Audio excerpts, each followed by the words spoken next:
Hey guys. Tonight we're stepping back, way back, to a world where shining armor gleamed under gray skies. And chivalry sounded nobler than it usually behaved. You're about to become a knight. Or at least, you're going to try. Picture yourself as a skinny kid, barefoot in the mud, clutching a stick that you swear is a sword. The fields around your village stretch endlessly, full of wheat, whispers, and the occasional chicken that refuses to be caught. You dream of banners fluttering, horses galloping, and people shouting your name, though. In reality, your name is probably shouted only when you forget to milk the cow. You want glory, and maybe a bit of armor that doesn't smell like goat. You want to ride into battle, not into chores. Honestly, you wouldn't last a week. So, before you get comfortable, take a moment to like the video and subscribe, but only if you genuinely enjoy what I do here. And hey, drop a comment telling me where you're listening from, and what time it is there, because somewhere out there, it's already tomorrow. Now, dim the lights, maybe turn on a fan for that soft background hum, and let's ease into tonight's journey together. You drag your feet across the muddy road, feeling the soft squelch between your toes. The stick sword in your hand is chipped and uneven, but you wave it anyway, imagining enemies who are, at best, slightly intimidated. Every boy in the village has dreamed this dream, of trading a hoe for a blade, of becoming someone worth singing about. Your mother calls from the doorway, holding a loaf of bread so thin it might qualify as a rumor. If you keep swinging that stick, she says, you'll knock the sense right out of yourself. You grin, too late for that. The truth is, your family owns more mud than money. You've never seen a real knight up close. Only the carved ones on church walls, eternal, elegant, and conveniently clean. Rumor says they dine on roasted swan and sleep on linen softer than clouds. You, meanwhile, share your straw mattress with a cat, 2 fleas, and the occasional nightmare about taxes. Still, hope lingers, because once a year, a knight rides through the village, shining, proud, and followed by a trail of awestruck children and annoyed chickens. His armor catches the sunlight like a mirror of heaven. The locals whisper it's probably polished by someone's unpaid nephew. He represents everything you're not: tall, noble, and unbothered by cow dung. You watch him pass, heart pounding. He barely looks down, but when he does, just for a heartbeat, you swear he nods. Maybe he didn't. Maybe he just had an itch. But you feel something shift inside you. That night, lying beneath your creaky roof, you can't stop thinking about it. The sound of hooves, the way sunlight glanced off the steel. You whisper into the dark, someday, that'll be me. The cat purrs, unimpressed. Morning comes like it always does, too early, too cold. You fetch water, feed animals, scrape the frost from the bucket with your fingernails. The dream clings to you anyway. While others talk about crops, you talk about quests. The old men at the tavern shake their heads. A knight? You'll die of boredom before battle. You laugh, but deep down, you wonder if they're right. Still, there's something unstoppable about youthful stubbornness. You practice every day, chopping at weeds, blocking invisible blows, bowing to an imaginary king who definitely doesn't exist. Your sword, the stick, breaks. You replace it. It breaks again. You replace it again. Persistence is free, after all. One evening, The local priest catches you at it. "Why do you waste time pretending?" he asks. "Because if I don't pretend now," you answer, "I'll never know how it feels when it's real." He blinks, surprised, and maybe, just maybe, impressed. That night, you hear rumors. A noble household in the region is seeking new servants. They need young boys to work in the manor, to carry trays, to polish boots, to stand silently and hope nobody yells at them. It's not exactly heroic, but it's a start. You decide, right there in the dark, that you'll go. You'll find a way to get noticed. You'll scrub floors if you must, but you'll scrub them so well that even a knight might see you. You have no idea how brutal that world will be. The mud of your village is nothing compared to the dirt of ambition. But you're ready, or at least, you think you are. Outside, the moon is pale and distant. You lift your stick sword toward it, swearing silently that you'll make it real. Somewhere out there, armor gleams and banners rise. You just have to reach them. And as you fall asleep, half dreaming of glory, half covered in straw, you can almost hear the faint clinking of steel in the distance, like destiny knocking softly on a door you haven't yet found. You wake before dawn again, the hour when the world smells of wet soil and old smoke. The rooster hasn't crowed yet, which feels like a small mercy. Your wooden sword lies broken beside your bed of straw, a tragic casualty of yesterday's heroic battle with a stubborn tree stump. Outside, the fields stretch wide and gray under the mist. This is where dreams come to meet dirt. Literally, you're back to hauling water, feeding pigs, and pretending your blisters are medals of honor. Each step through the mud feels heavier now. Not from exhaustion, but from knowing that the world doesn't particularly care about your shining ambitions. The grown-ups certainly don't. They care about wheat, rain, and taxes, not exactly the stuff of epic ballads. When you mention wanting to be a knight, your father chuckles, though not the warm kind of chuckle. "A knight?" he says, wiping sweat with his sleeve. "You're more likely to marry the moon." You don't say it, but deep down, you think, "Then I'll find a way to climb the sky."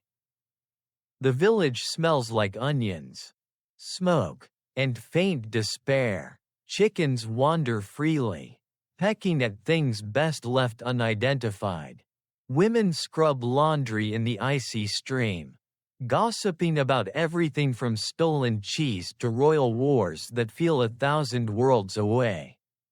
Somewhere, a blacksmith hammers at dawn, and the sound echoes like the heartbeat of civilization itself, or maybe just another bill being made. The church bell rings, dragging everyone to morning prayers. You kneel, muttering words that have long since lost meaning, though you slip in one of your own. "Let me be more than this." Later, while helping mend a fence, you hear distant clopping hooves again. Every ear perks up, the children run, and so do you. Down the muddy road comes a procession, a knight and his entourage.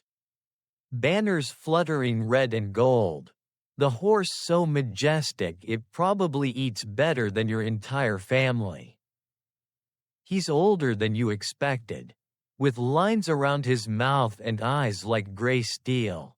The villagers bow. You just stare, heart hammering. When he dismounts, you see the dents in his armor, the scars on his hands, and suddenly, knighthood feels less like a fairy tale and more like a sentence. Still, you can't look away. The knight greets the priest, trades words with the reeve, and surveys the villagers like someone choosing apples. Then his gaze lands briefly on you.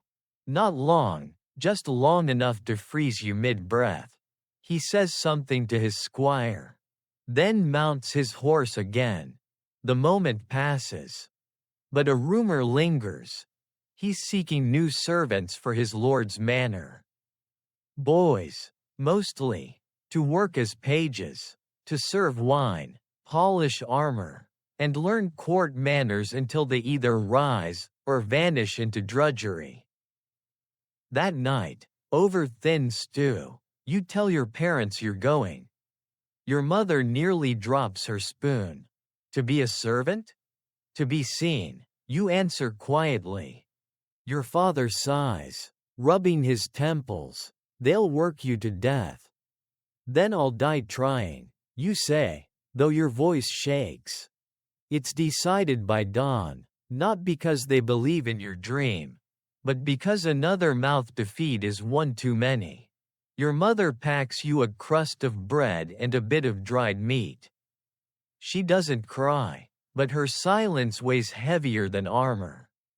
You walk out as the sun rises, your shadow stretching thin across the frost.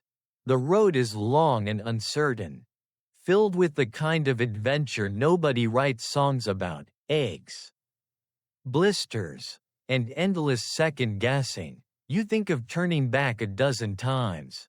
But every time you do, you remember the night's eyes, tired, sharp, unbroken. By the second day, your bread is gone, your feet ache, and your courage begins to blister just like your heels. You start to wonder if chivalry is just an elaborate way for rich people to make poor people admire them. You laugh bitterly at the thought. A bird squawks from a tree like it agrees. Still, you keep walking, because walking means moving, and moving means maybe, just maybe, something will change. When night falls, you find shelter beneath an oak. The stars above are cold and sharp, scattered like broken glass. You whisper your promise again, to rise, to fight, to find your place among the shining few. A soft wind passes through the branches. Somewhere in the dark, a wolf howls. The sound doesn't scare you this time. Maybe it's because you're too tired, or maybe because it sounds a little like longing. You pull your threadbare cloak tight, close your eyes, and dream of armor, not the shining kind, but the kind that grows beneath your skin. Tomorrow, the manor awaits, and with it, the first true step toward becoming what you've always imagined, even if the world plans to remind you again and again how small you still are. The manor appears at sunset, rising from the horizon like something half-dream, half-warning. It's not quite the grand castle you imagined from bedtime tales. No towering spires or dragons chained to gates, but to you, it's magnificent. Thick stone walls, smoke curling from high chimneys, the faint clang of iron from a distant forge. You can smell roasted meat drifting from within, mixed with hay, horse sweat, and the unmistakable aroma of authority. You stand there a long while, clutching your meager pack, staring like a pilgrim before a shrine. Then the gate guard clears his throat. You lost, boy? You shake your head. I'm here to serve. He eyes your muddy feet, your patched tunic, and the stick still tied to your back like a sword. His mouth twitches, halfway between a laugh and a pitying sigh. You and half the kingdom, he mutters, motioning you forward. Try not to faint before supper. Inside, everything feels enormous. The courtyard buzzes with servants and stable boys, each moving with the rhythm of someone who knows being noticed is dangerous. You try to copy them, head down, hands busy, heart pounding. A woman in a crisp apron appears like a storm. The housekeeper, Clearly. Name? She barks. You hesitate. William, it's not your real name. But somehow it sounds more knightly than Tom the Miller's son. She doesn't care. You'll scrub floors in the East Hall. Don't speak unless spoken to. Don't look the ladies in the eye. And if you break anything. She lets the silence hang. You nod quickly, already terrified of every object within a 3-foot radius. Your first hours blur into exhaustion, hauling buckets, fetching water, polishing pewter until your fingers ache.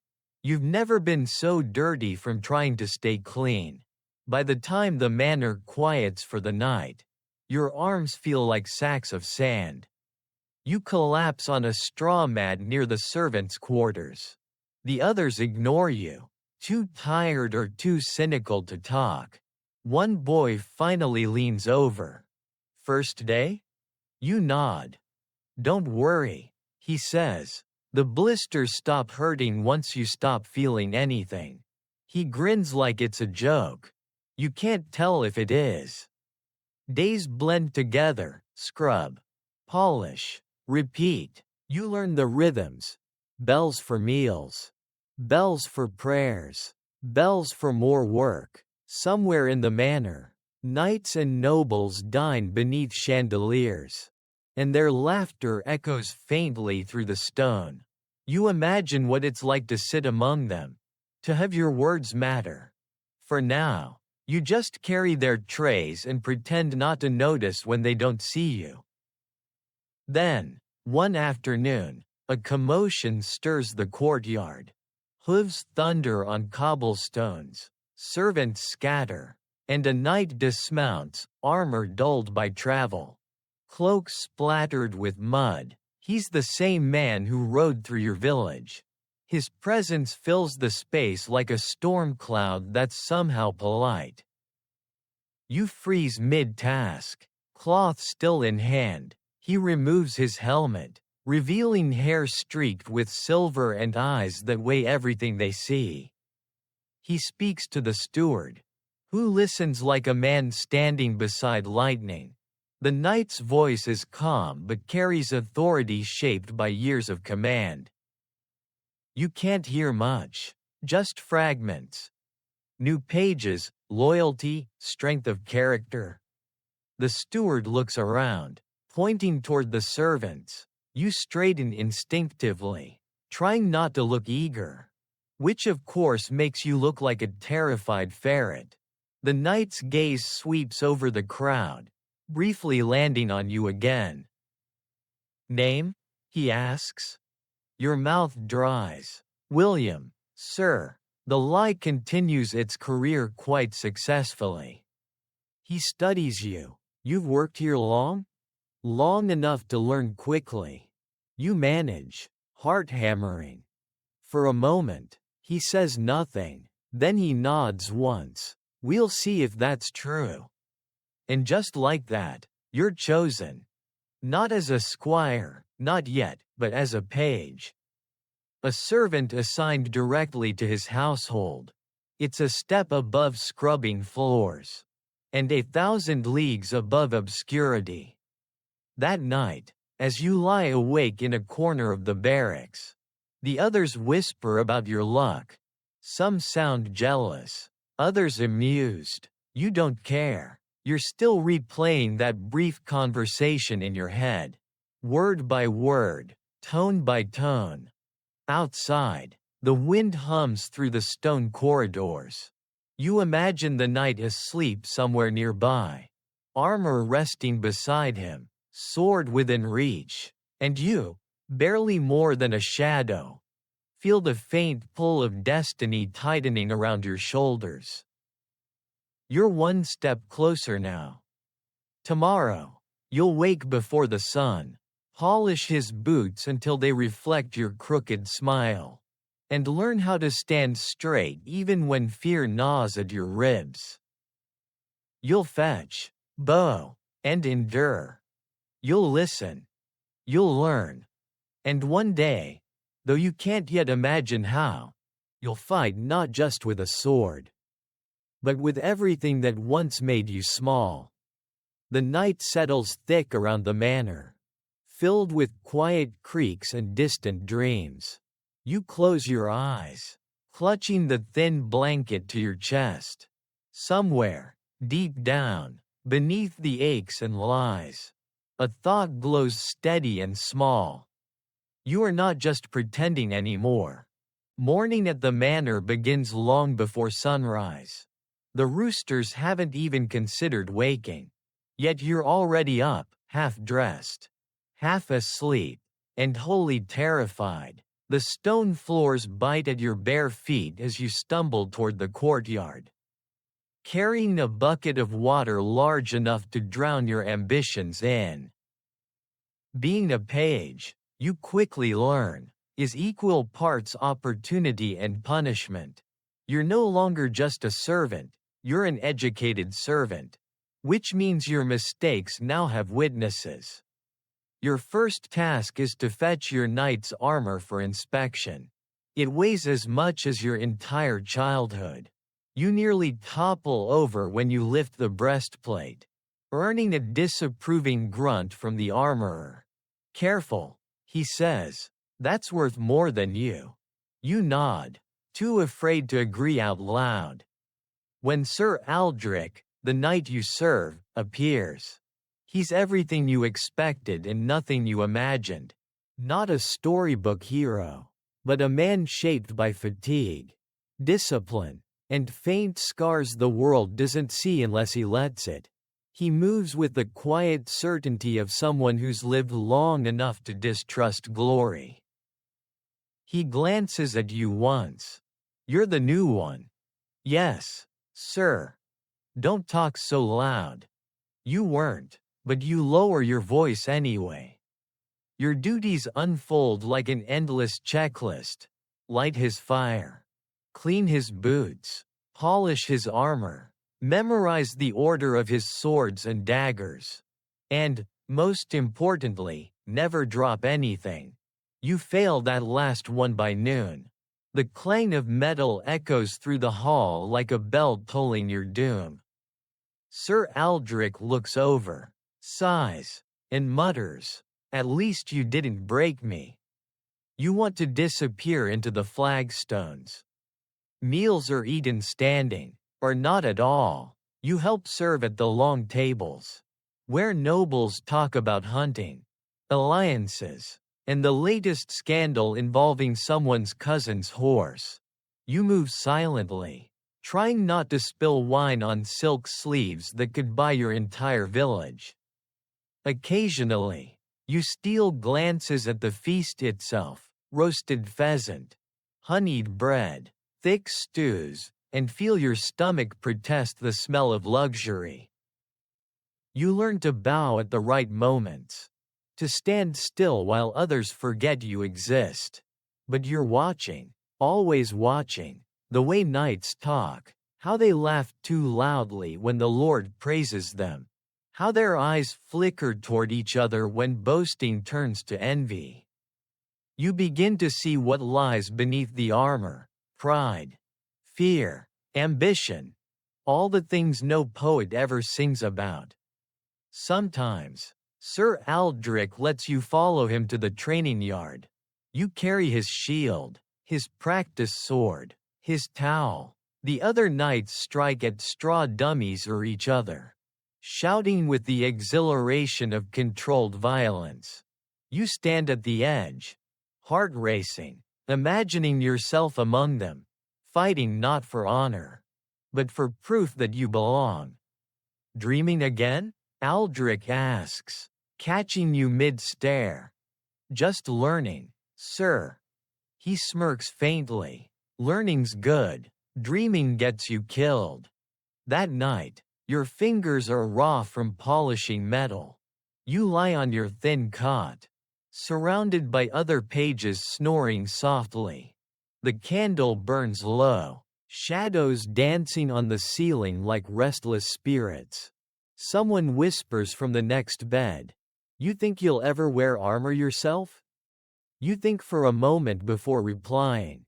Maybe not today, but someday. Yes. He laughs. And pigs will sing. Then I'll teach them the song.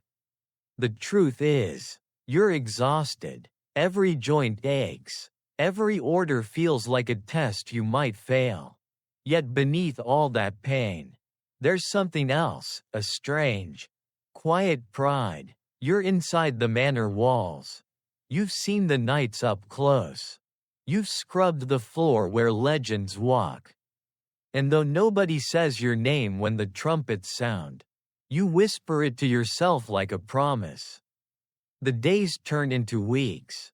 You begin to move differently, straighter, steadier, like someone who knows his worth even if no one else does.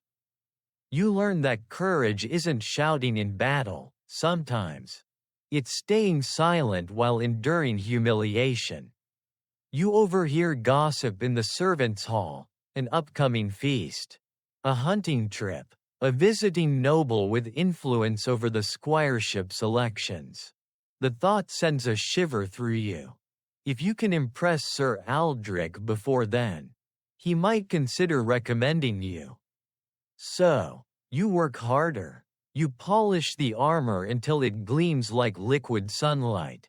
You memorize the saints associated with valor, the proper way to address a baron, and how to bow without tripping over your own dignity.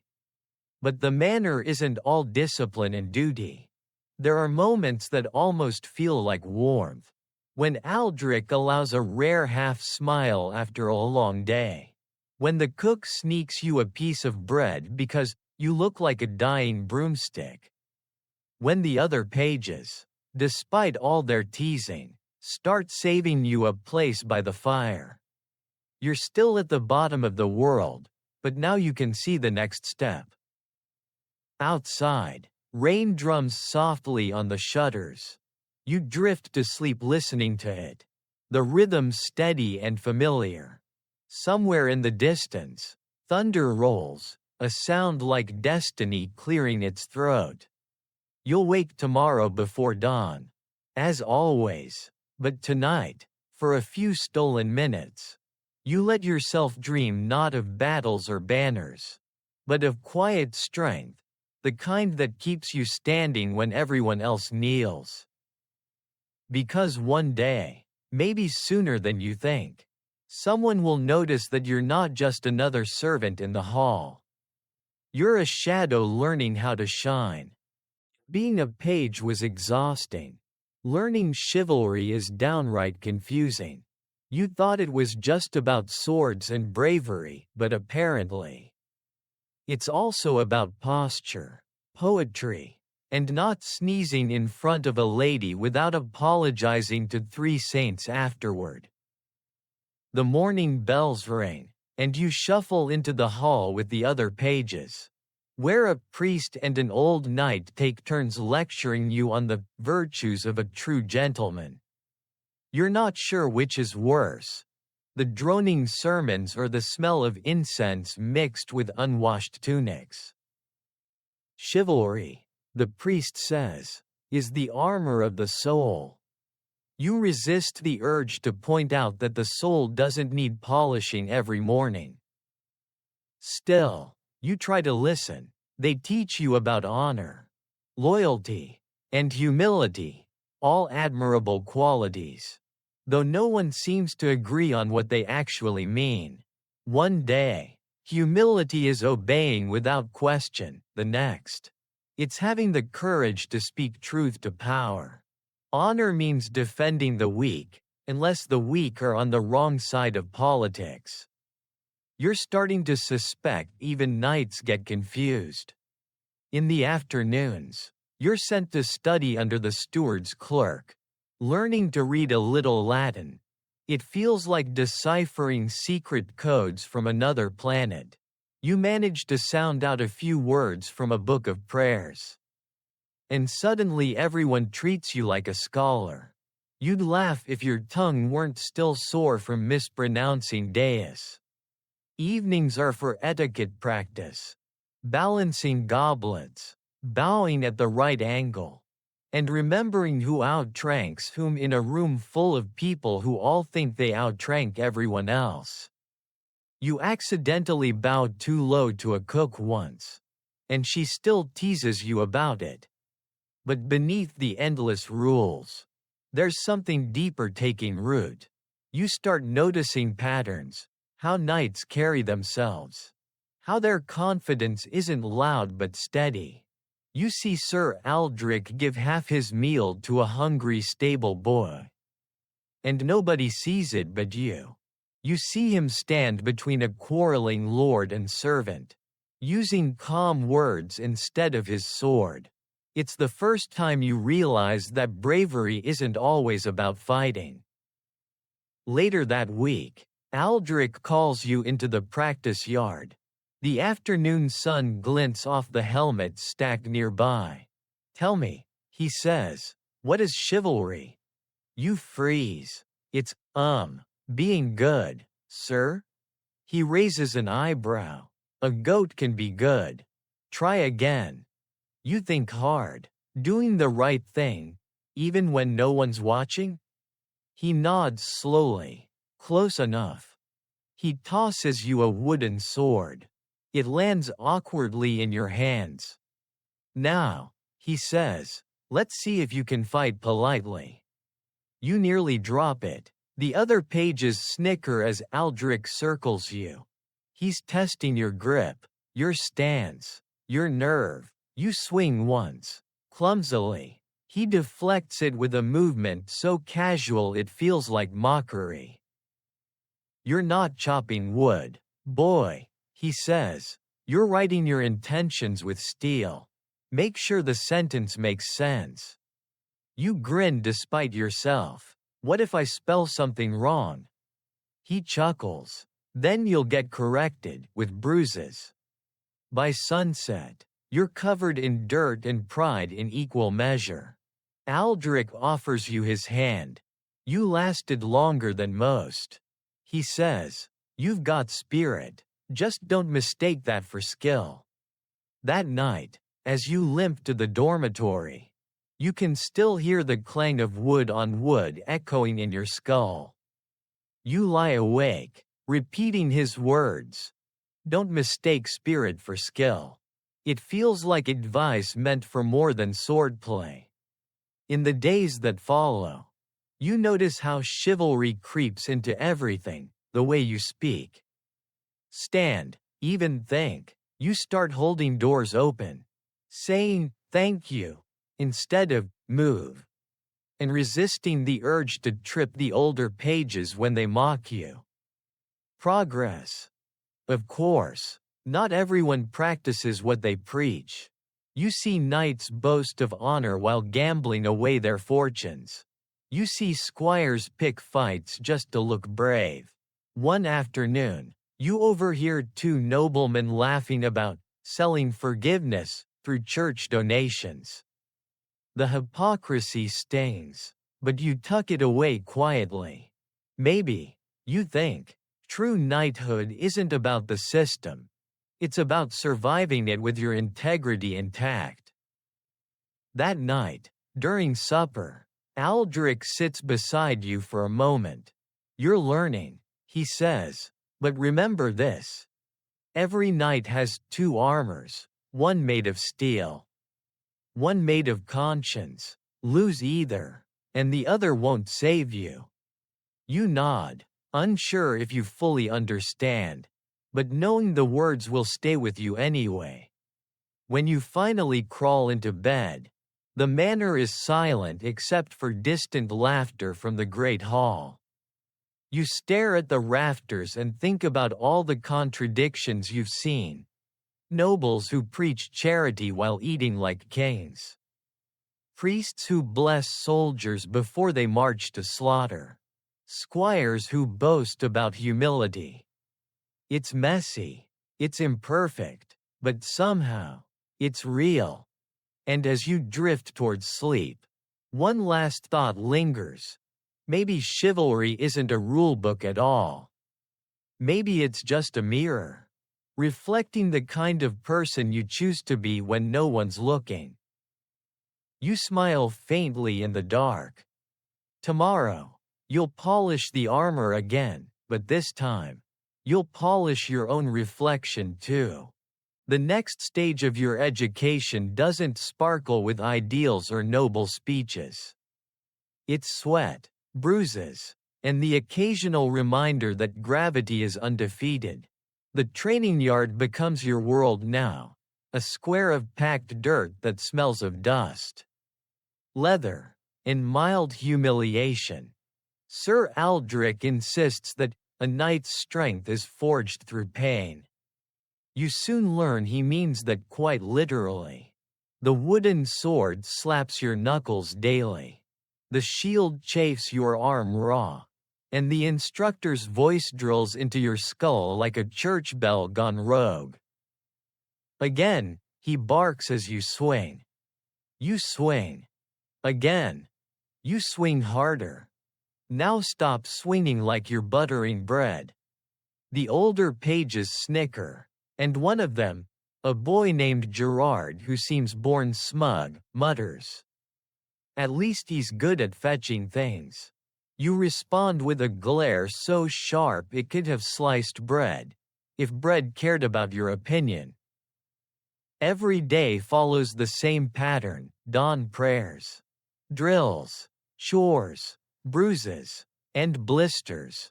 You mop floors in the morning, spar in the afternoon, collapse by sunset, then dream of collapsing more efficiently. At first, you're terrible. You drop your practice sword. You trip over your own feet. You once accidentally strike your opponent's helmet so gently that the instructor sighs. Are you trying to tickle him into surrender? You laugh nervously, and immediately regret it. A demonstration of discipline follows, involving push-ups, a bucket of water, and the phrase, "Don't move until you can count to 100. You lose track somewhere around 67. But pain has a strange way of teaching. You start to feel the rhythm, step, block, strike. The weight of the blade becomes familiar. The ache in your arms transforms from misery to muscle. Your blisters turn into calluses. Your flinches into timing. You stop trying to look like a knight and start trying to move like one.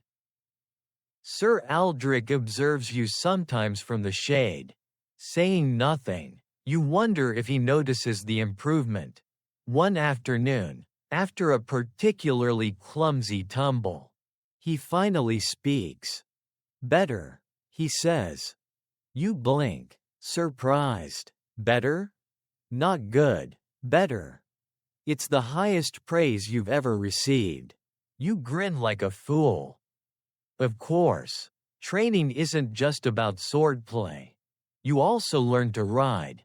Horses, it turns out, are majestic until you're sitting on one.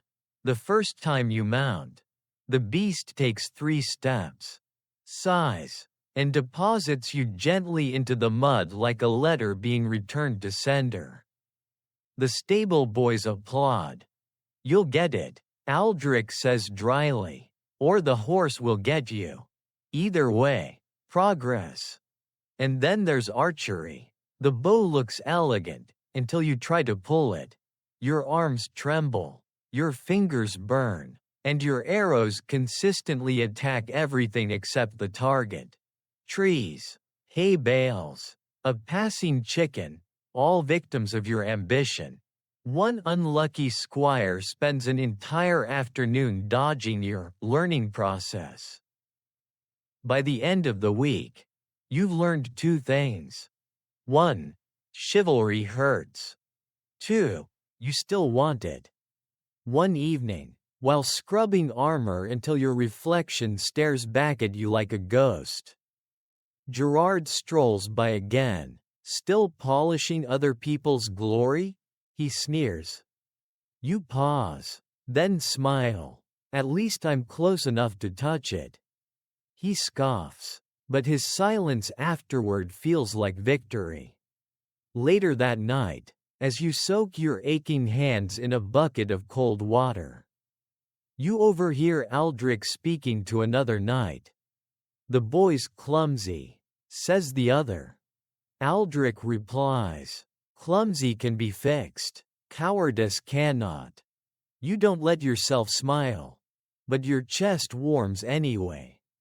In the months that follow, the bruises fade quicker, the mistakes fewer. You're still far from perfect. You once bowed to a goat during a parade rehearsal. Long story. But you've learned to laugh at yourself before others can. And amidst the endless repetition, something else happens. You begin to feel belonging. You share jokes with the other pages. Steal apples together. Whisper ghost stories after curfew. You even start teasing Gerard back. Once, when he stumbles during drills, you whisper, "Careful, the dirt's not a pillow." He smirks, and for the first time, you're both laughing with each other instead of at each other.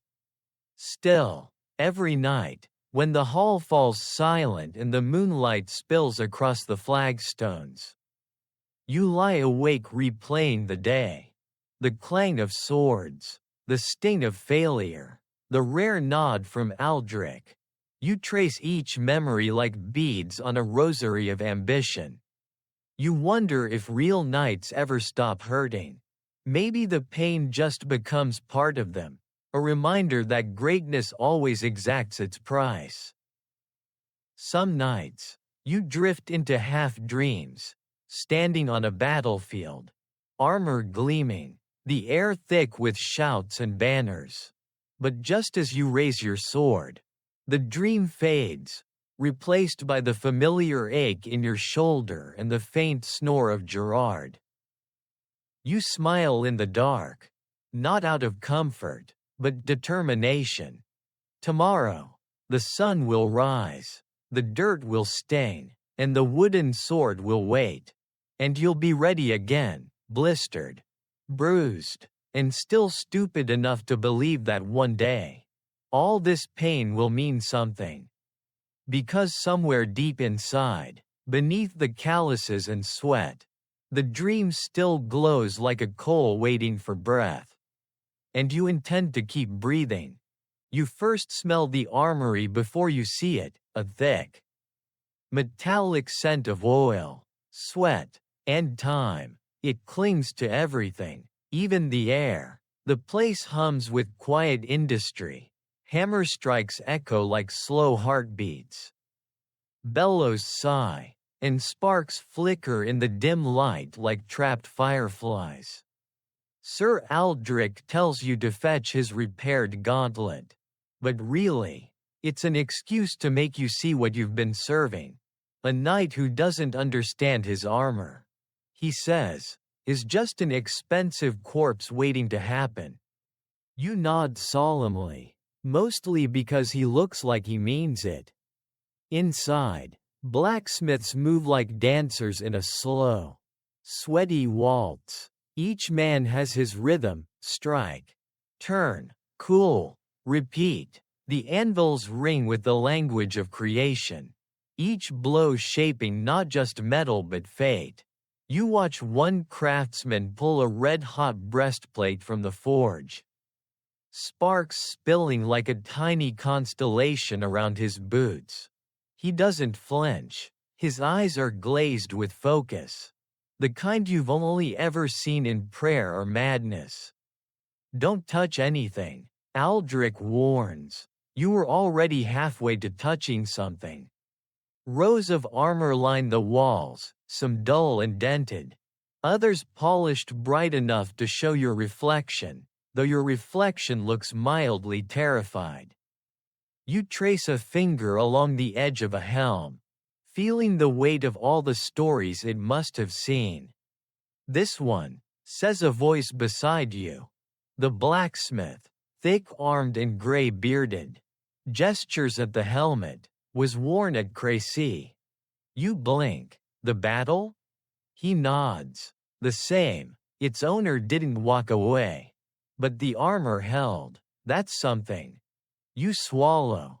History isn't parchment here, it's iron. Scarred and stubborn. Aldrich lets you watch as his armor is inspected piece by piece. The blacksmith runs his fingers along every joint, muttering about stress points and rivets.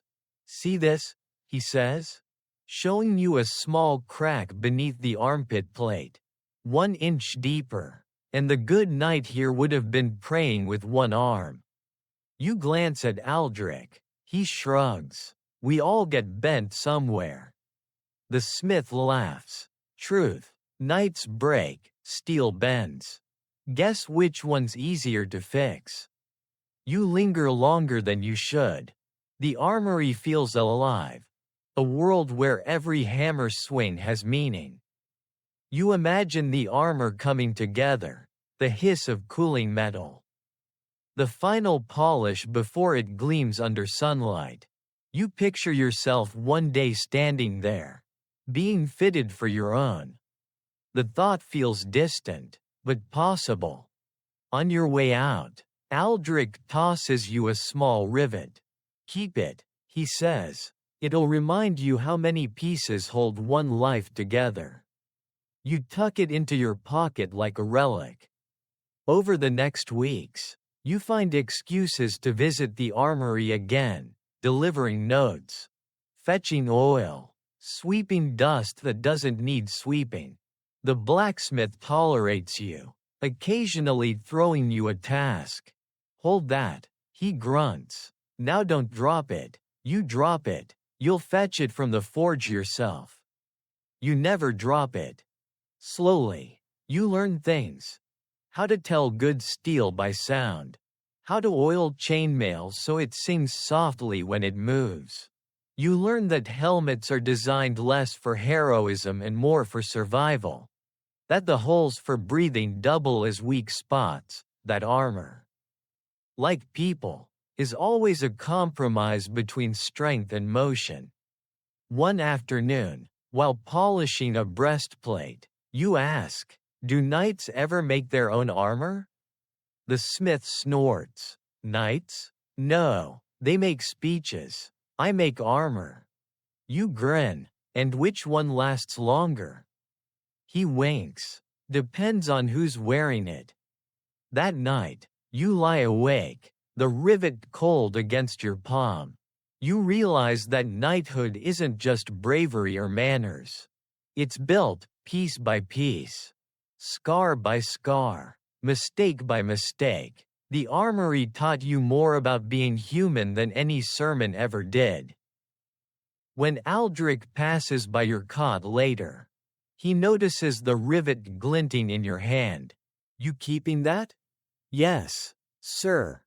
He nods. "Good. Just remember, armor protects the body, not the soul. You'll need both." You want to ask what protects the heart, but he's already walking away. Outside, the night hums with crickets and the distant ring of a hammer finishing its last strike. You close your eyes and imagine the sound shaping you, too, forging something inside that might one day be worthy of steel. You don't know it yet, but this is the first time you truly understand craftsmanship, the slow miracle of turning pain, patience, and heat into something that endures. And somewhere, deep in your dreams, the rhythmic clang of the forge becomes a lullaby, a promise that even ordinary hands can make extraordinary things. If the armory was a temple of labor, the Great Hall is a theater of spectacle. Tonight, you witness both glory and foolishness wrapped together in roasted meat and pride. The manor hosts a grand feast in honor of a visiting noble, an event so extravagant that even the servants have been scolded twice before sunrise. You're dressed in your best tunic, which is to say, one with only 2 stains, and armed with a pitcher of wine. The hall glows golden with candlelight, banners fluttering from beams overhead.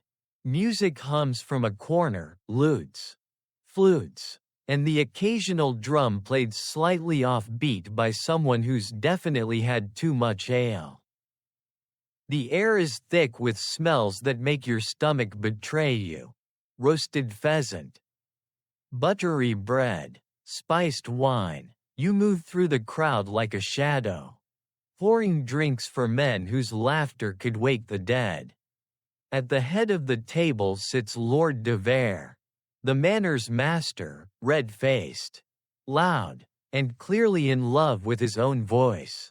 Next to him, Sir Aldrich sits straight-backed, calm, the still center in a storm of self-importance. You notice how he eats quietly, how his eyes seem to measure every man at the table without judgment, but with something sharper, understanding. Across from him sits a knight in gleaming armor that's been polished within an inch of vanity. He brags endlessly about his victories, which, by your estimation, seem to have occurred mostly in his imagination. And then I struck down 3 men with one blow, he proclaims, slamming his goblet for emphasis. Wine sloshes across the table. Remarkable, Aldrich says mildly. Most of us only have 2 arms. The hall bursts into laughter. You almost drop your pitcher trying not to. As the night deepens, so does the foolishness. Jesters tumble in, painted faces grinning, their bells jingling with the subtle menace of chaos. They juggle apples, mimic nobles, and whisper jokes that dance dangerously close to treason. One jester pretends to knight another using a wooden spoon. The crowd roars.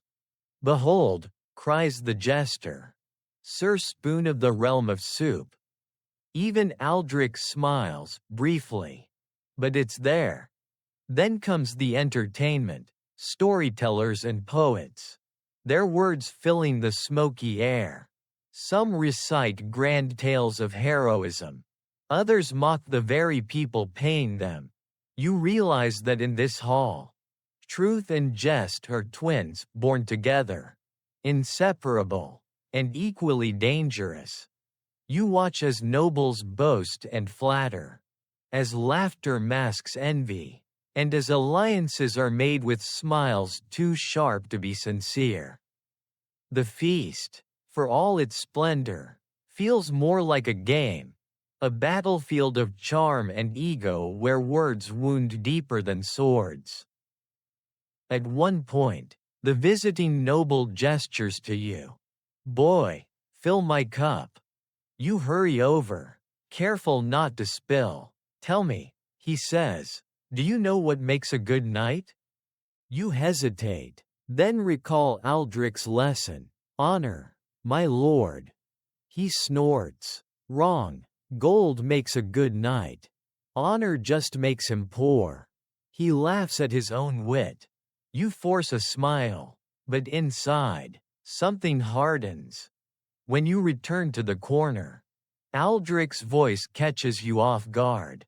"Don't listen to men who measure worth in coin," he says softly. "They always die counting." You nod, unsure how he heard, but grateful that he did. The night stretches on. Drunken songs echo. A nobleman challenges another to a wrestling match on the table. Bread flies. Someone shouts about France. You dodge chaos. Half serving, half surviving. The jesters return for one final act, mocking the knights with exaggerated bows and ridiculous accents. One of them points at Aldrich. "And this one, Sir Stoneface. He's so noble. Even his farts salute the king." The hall howls with laughter. Aldrich doesn't react, just sips his wine slowly. The jester falters, unsure, then bows awkwardly and scurries off. Later, as the revelry wanes, you help clear the tables. The floor is a battlefield of crumbs and spilled ale. Aldrich stands by the fire. Gazing into the flames, you approach quietly, a tray of dishes in your hands. "Did you enjoy the feast?" he asks. You shrug. "It was loud." He chuckles. "Feasts always are. Remember this, boy. The louder the laughter, the deeper the silence afterward." You nod, though the meaning only half reaches you. When the guests finally stumble to their chambers, the hall feels suddenly enormous and empty. You set down the last cup, watching the candlelight flicker on the half-eaten food, on the fallen banners, on the discarded pride. For the first time, you understand that being a knight isn't just about battlefields. It's about standing tall in rooms like this, where vanity feasts and truth goes hungry. Outside, the night air cools your skin. Somewhere in the distance, a lone owl calls, steady, patient, wise. You whisper to yourself, "One day, I'll wear armor that no jest can dent." And for the first time, the thought doesn't sound like a dream. It sounds like a promise. The day your name is chosen for the squireship, you don't hear it at first. You're too busy scrubbing a flagstone that's older than your dreams when another page bursts into the corridor, shouting, "They've called you. Sir Aldrich wants you in the hall." You almost drop the bucket. For a heartbeat, you think you've broken something or insulted someone, again. But when you enter the great hall, Sir Aldrich stands by the dais, helm under his arm, eyes calm as always. "William," he says, "your false name has grown so natural it feels like a second skin. You've served well. It's time you learned something harder than obedience." The steward beside him unfolds a scroll and begins to read the formal words. They sound ancient, heavy with dust and meaning.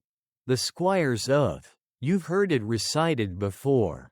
But never this close. The room feels smaller, as if the walls themselves are holding their breath.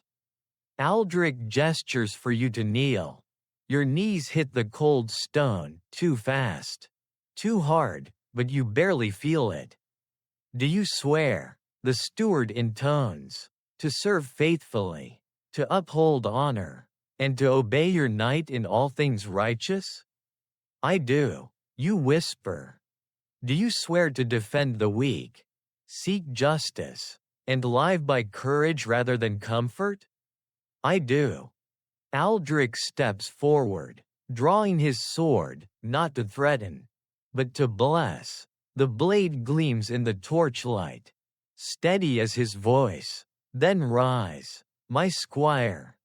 You stand, dizzy and breathless. The blade touches each shoulder lightly, left, right, and for a fleeting moment, it feels like the world has shifted. You're no longer a shadow among servants. You have a place, a name that echoes in a knight's command. After the ceremony, Aldrich says nothing sentimental. He simply hands you a bundle of gear, your new tasks disguised as privilege. "You'll tend my horse, polish my armor, and be ready before I am," he says, "and if you falter, don't." You grin, not because it's funny, but because you might explode if you don't. Life as a squire is an education written in sweat. You follow Aldrich everywhere, training, council meetings, even into the fields beyond the manor. You carry his sword until your arms tremble, fetch water until your legs burn, and stand silently through hours of strategy discussions you barely understand. You watch him in every moment, the way he observes before he speaks, the way he checks every strap of his armor personally, the way he treats the stable boy with the same respect he gives the Lord.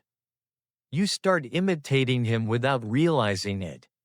One afternoon, while tending to his horse, Aldrich says, "You're watching too closely." "I'm learning, sir." He tightens a strap. "Good. But remember, what you see isn't always what you should become. Choose wisely." That night, you think about those words.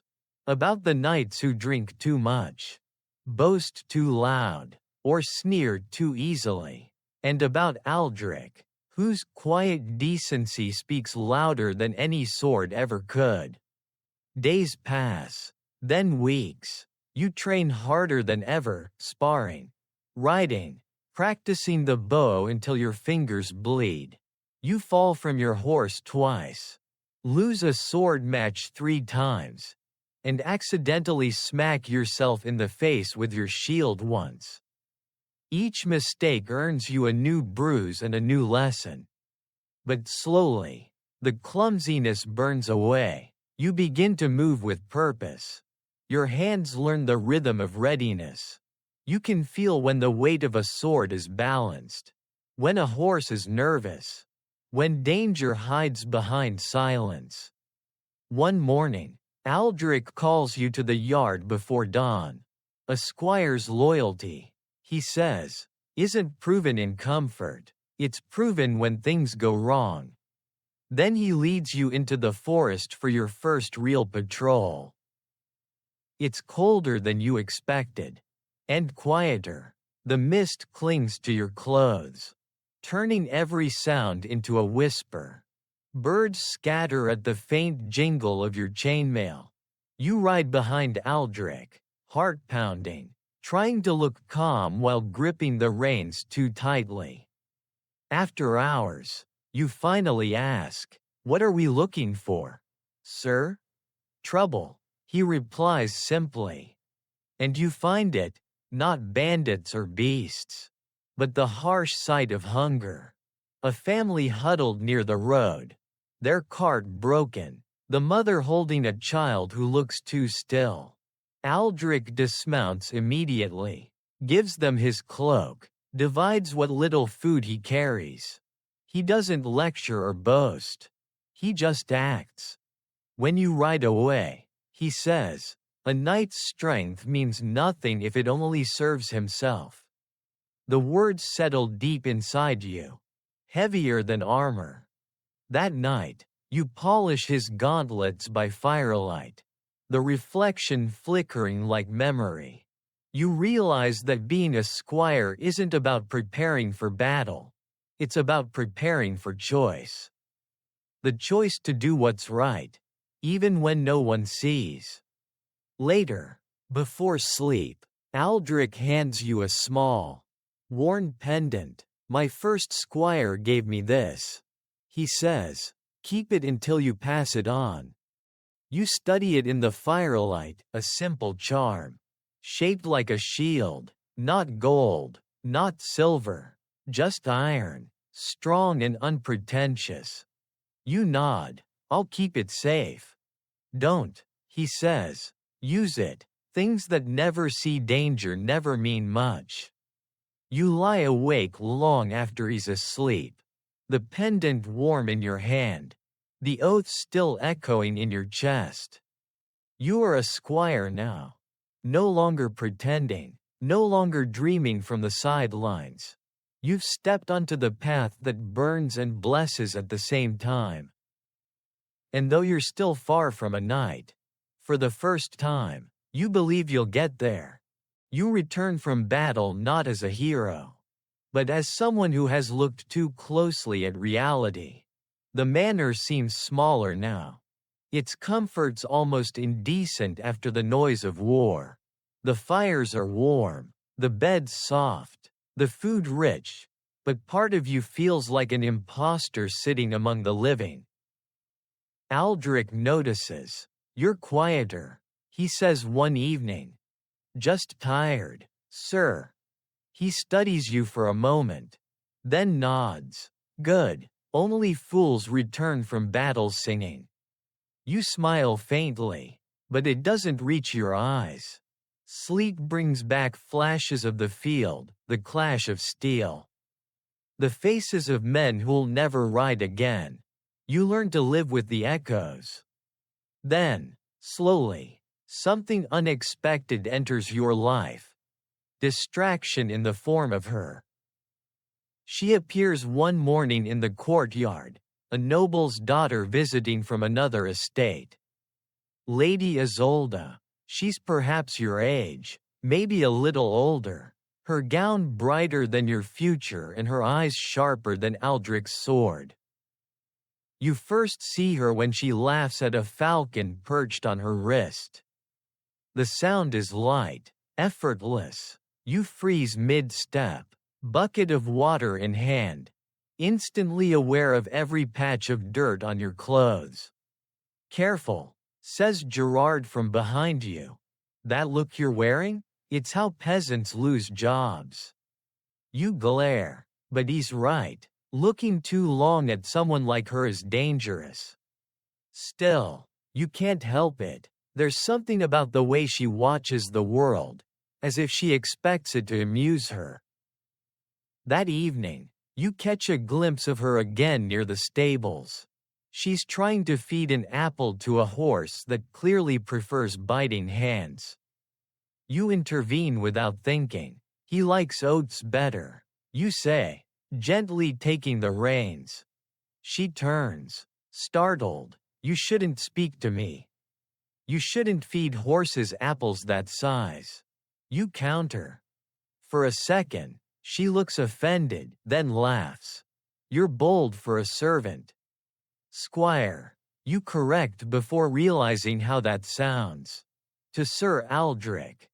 "Well then, Squire," she says, teasing the title like it's a nickname.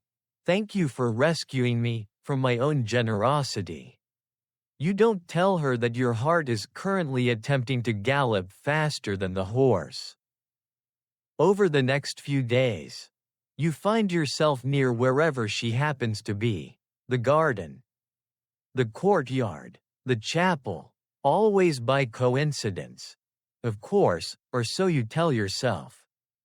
Sometimes she acknowledges you with a faint smile. Sometimes not at all. Either way, you're doomed. Aldrich catches you polishing armor with unusual enthusiasm. "That's the fourth time this week," he remarks. "Armor doesn't need to shine brighter than the sun, boy." You shrug. Maybe the sun needs competition. He narrows his eyes. "Ah, so that's it." You freeze. "Sir?" "Don't." He sets down a gauntlet. "Knights can afford love. Squires can't." You want to argue, but his tone ends the conversation. Still, feelings have their own stubborn logic. You find yourself thinking of her even during drills. Her laughter echoing louder than the clatter of swords. You imagine what it would be like to speak freely. To walk beside her instead of behind. Then you remember who you are, and who she is, and the fantasy collapses like a tent in the rain. One afternoon, you deliver a message to her father. She's there, too, sketching in a book. "You're the squire," she says without looking up. "Yes, my lady." "You survived battle, didn't you?" You hesitate. "I did." "Then you've seen death." "I have." She closes her book, meeting your eyes. Then you understand life better than most of us here. The words strike deeper than any compliment you've ever heard. After that, she speaks to you more often, briefly, carefully, but with warmth. Once, she asks what you'll do after you're knighted. You answer honestly. "Protect those who can't protect themselves." She smiles sadly. "Then you'll have work forever." Rumors begin, of course. Servants whisper. Squires snicker. You pretend not to hear. Still, the looks linger, heavy as chainmail. Even Aldrich grows distant, his silence heavier than lectures. Finally, one evening, he confronts you. "Do you think you're the first squire to fall for a lady?" No, sir. Then you know how those stories end. I know, you admit, but I also know she makes me want to be better. He sighs, rubbing his temples. That's not love, boy. That's inspiration wearing a pretty face. Learn the difference before it breaks you. You don't sleep that night. You wander the courtyard under moonlight, torn between duty and desire. The air smells faintly of roses and regret. Somewhere, in the tower above, a candle flickers in her window. You raise your gaze for one foolish heartbeat, and she's there. Looking down. No words, just a soft smile before the curtain falls. You know what it means. Nothing. Everything. The next morning, she's gone, her family returning to their estate, her laughter echoing only in memory. You stand in the empty courtyard, hands shaking slightly as you tighten Aldrich's saddle straps. He mounts without a word but glances down at you once. Better to lose a dream now than to serve one forever. You nod, throat tight. Yes, sir. And as the horses ride out, you realize something quietly devastating. Love doesn't always arrive to be kept. Sometimes, it visits to remind you what's worth protecting. You watch the road until she vanishes from sight. The ache in your chest both painful and clarifying. You understand now why knights write poems they'll never admit to. And as the wind stirs the dust, you whisper to no one, "I'll remember." Because sometimes, even unreturned affection can shape you sharper than any blade. The banners go up a week later, snapping in the wind like proud little lyres. Word spreads fast across the region. A grand tournament to honor the king's nephew. An excuse for every knight within 50 miles to bruise each other publicly while pretending it's about chivalry. For you, it's more than a spectacle. It's a test. Sir Aldrich has entered the lists. And you'll serve as his squire for the games. It's your first real taste of the world's idea of honor, and its appetite for entertainment. The morning of the tournament feels unreal. The meadow outside the castle transforms overnight into a carnival of chaos. Colorful tents rise like mushrooms after rain. Vendors shout about meat pies. And drunk nobles cheer before the contests even begin. Lutes play. Flags flutter. Someone releases a falcon that immediately steals a sausage. You tighten Aldrich's armor piece by piece. Each clasp a small prayer. He stands motionless, letting you work, eyes scanning the crowd. Remember, he says quietly, tournaments are half combat, half theater. The smart knight knows which half he's in. Yes, sir, you reply, though your hands shake slightly. Gerard, now squire to another knight, passes by with a smug grin. Try not to faint before the third round. He teases. You smile back. Try not to lose before it. He laughs. We'll see. The trumpets blare. The first tilts begin.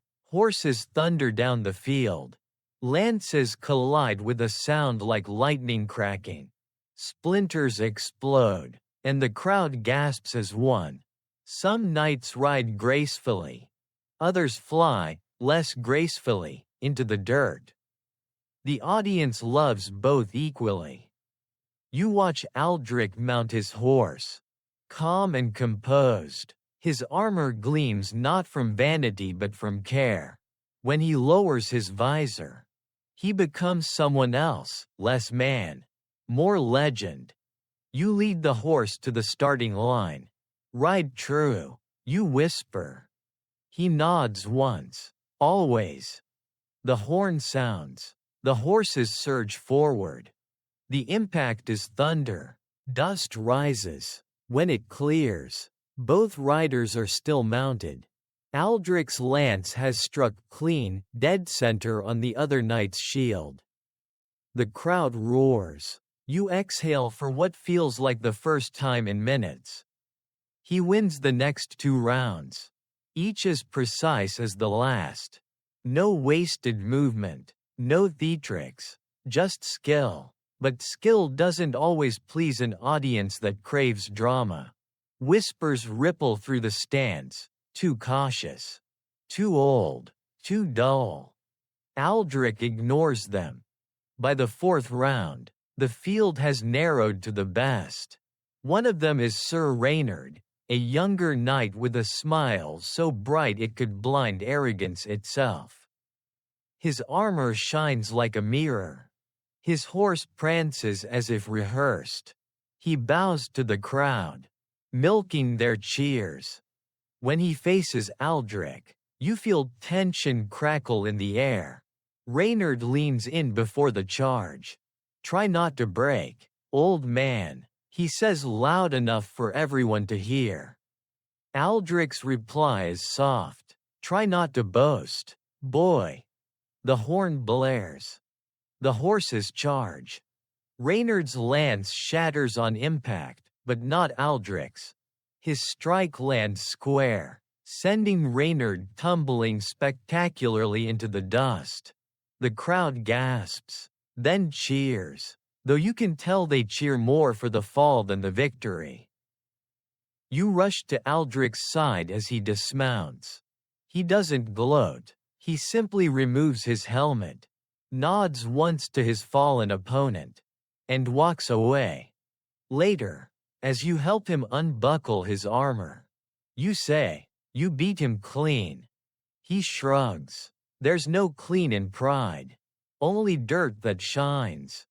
You think he's joking until you notice the bruise darkening beneath his tunic. You're hurt. He waves it off. Pride always hits harder than lances. The feast that follows is louder than ever. Sir Reynard, miraculously recovered, tells the story as if he nearly killed Aldrich in the first pass. The nobles laugh, the wine flows, and truth quietly slips out the back door. You sit beside Aldrich at the edge of the hall, both of you watching the spectacle. They love him, you say.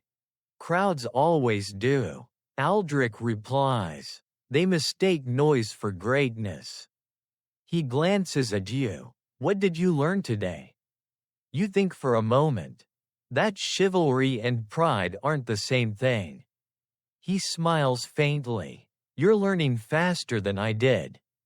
A bard begins to sing a song about the gallant Sir Reynard, complete with fabricated heroics. Aldrich listens, expression unreadable. Then he leans toward you. Let him have the song. Songs fade, character doesn't. You nod, understanding now that the real tournament isn't fought in the lists but in the heart, between the need to be admired and the duty to stay honest. When you finally step outside, the night air feels cool against your face. The torches flicker, the crowd still cheers in the distance.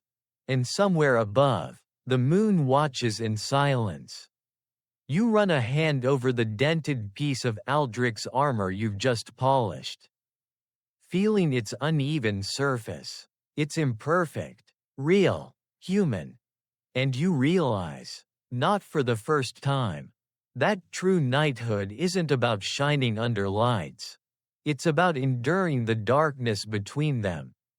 You smile quietly to yourself, pack away the gear, and whisper to the stars. One day, I'll earn my own dents. You never forget the day your own armor arrives. It's not new, of course. New armor is for noble sons with family crests and enough gold to buy protection by the pound. Yours is a mix of hand-me-downs, refitted and reforged, patched together by the same blacksmith who once told you, Nights break, steel bends. Now, you understand what he meant. The pieces come to you in a bundle wrapped in burlap. Aldrich stands beside the forge, arms crossed. Every squire needs a shell, he says, but a shell's only as strong as what's inside. You unwrap it slowly. The smell hits first: iron, sweat, oil, history. The breastplate bears faint scratches. The gauntlets are slightly mismatched. The chainmail rings whisper with age. Yet, as you run your fingers over each piece, you feel something almost sacred. It's beautiful, you say. It's heavy, Aldrich corrects, and that's what matters. The blacksmith helps you into it, adjusting straps, hammering a rivet here, muttering curses there. When the last buckle snaps into place, you can barely move. The weight crushes your shoulders, squeezes your chest. You take one step and nearly fall. Feels like I'm drowning in iron. You groan. Good, Aldrich says. That means you're learning what responsibility feels like. The others laugh, but you catch the seriousness in his tone. You straighten, adjusting your balance, finding the rhythm of the metal. Every breath is labor, every movement deliberate, but within minutes, the weight shifts from burden to presence, from something crushing you to something defining you. You walk to the mirror of polished steel at the far wall. The reflection stares back, not quite a knight, but no longer just a boy. Your own eyes look different now, steadier, older. Later, in the training yard, Aldrich tests you. Draw your sword. You do. The blade feels heavier too. But when it meets his in the air, the sound is music, two notes of the same melody. He circles you slowly, strikes once, twice. You parry the first, stumble on the second. Again, he says. You raise the sword, adjust your footing. The armor clanks. The chainmail digs into your collarbone. Sweat gathers under the plates. But you refuse to yield. You strike, defend, strike again. After 10 passes, your lungs burn. After 20, your arms tremble. After 30, you can't tell if your heart is racing or your armor is shaking. Aldrich lowers his weapon finally. You'll get used to it. Does it ever stop hurting? You ask. He smiles faintly. You just get stronger faster than it hurts slower. That night, you sit by the forge, helmet in your lap. The blacksmith joins you, chewing on a piece of straw. Armor's strange, isn't it? He muses. Keeps you alive, but it also keeps the world out. Makes it hard to breathe, to feel, to move freely. Most men don't realize that until it's too late. You nod, tracing the dents, so it protects and imprisons. Exactly, he says, grinning, just like pride. Over the next days, you practice wearing it until it feels like skin. You learn how to kneel without tipping over, how to mount a horse without embarrassing yourself, how to bow without knocking off your own helmet. Each task becomes a ritual of patience and pain. Aldrich watches in silence most of the time, offering small corrections, but one afternoon, as you train alone, he approaches quietly. That armor belonged to a good man, he says. He fell in service years ago. You pause mid-motion. Was he your friend? Aldrich nods. He was my squire. You don't know what to say. The armor suddenly feels heavier again, like you're carrying not just steel, but memory. He died protecting civilians during a retreat. Aldrich continues, his voice steady but low. He didn't hesitate. That's what being a knight means. William, not shining in glory, but standing in chaos and choosing decency anyway. You bow your head. I'll honor it, sir. I know, he says. That's why I gave it to you. That night, you can't sleep. The armor lies beside your cot. Silent and patient, the candlelight glints off its surface. The shadows moving like ghosts. You reach out and touch the breastplate. It's cold, unyielding, and yet, in that stillness, you feel a strange warmth. Not comfort, purpose. Weeks pass. You wear it daily now. The bruises fade, replaced by confidence. Each clang, each scrape becomes part of your rhythm, a dialogue between flesh and metal. You move through drills with something like grace. One morning, Aldrich finds you already training before sunrise. You're early, he says. You smile. So is the day. He studies you a long moment, then nods. Good. Then you're beginning to understand. He steps closer, taps your chest plate lightly with his knuckle. This armor, he says, isn't what makes you a knight. It's just a mirror. It shows you whether you're hollow or whole inside. You breathe deeply, the air hot and sharp within the metal shell. Then I'll make sure it reflects something worth seeing. For the first time, Aldrich's smile reaches his eyes. That, he says, is how knighthood begins. And as the sun climbs over the training yard, washing gold across your dented, imperfect armor, you realize the weight no longer feels like burden. It feels like belonging. The test doesn't come when you're ready for it. It never does. It begins with a rumor, small, harmless, like most disasters do. A band of outlaws raiding villages near the border. Aldrich's company is sent to investigate, to restore order, as the Lord politely phrases it. You've learned by now that restore order usually means do something unpleasant on behalf of someone important. You ride out with a group of 20. Armor clinking, banners snapping in the wind. The landscape stretches wide and gray, scarred by too many hooves. You pass through towns where shutters close as you ride by. People stare at the crest on your surcoat, half in hope, half in fear. The deeper you go, the quieter it gets. Burned cottages, empty wells, crows watching from blackened rafters.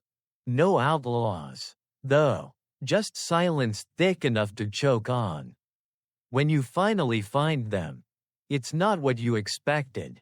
No hardened thieves, no soldiers, just farmers, thin, desperate, armed with pitchforks and kitchen knives. Their leader is a man barely older than you. His clothes torn, his eyes hollow. Aldrich reins in his horse. Lay down your weapons, he calls. No harm will come if you surrender. The man steps forward, voice shaking. We stole food because our children are starving. Your lord raised taxes again. What would you have us do? Die quietly? You shift uneasily. The soldiers behind you mutter, tightening grips on spears. Aldrich's face doesn't change. The law is the law, he says evenly. And what is justice? The man demands. When the rich eat, and the poor rot? For a long moment, nobody speaks. The wind tugs at the banners, carrying the faint smell of ash. Then the captain of the guard, Lord de Vere's man, spurs his horse forward. Enough of this, he snarls. We'll make an example of them. He raises his sword. You act before thinking. Your horse lurches forward, blocking his path. They've surrendered, you shout. They're unarmed. The captain glares down at you as if you've just spat on the king's boots. Stand aside, boy. Aldrich's voice cuts through the air. He's right. The captain turns, incredulous. They're criminals. They're hungry. Aldrich says, there's a difference. For a heartbeat, you think it's over, but arrogance has its own hunger. The captain sneers. If you care so much, you can feed them yourself.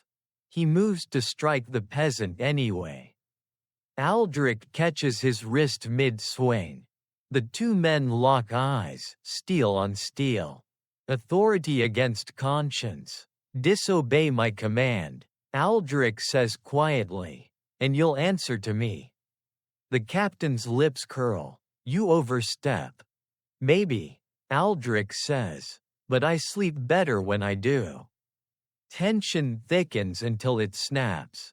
The captain jerks free, wheels his horse, and storms off with half the men. The rest stay, uncertain but loyal to Aldrich's steadiness. He dismounts, walks to the peasants, and lowers his sword. Gather your people, you'll return what you stole, and I'll speak with the Lord about the taxes. The man stares, disbelief softening into tears. You do that? I said I would. Aldrich replies simply.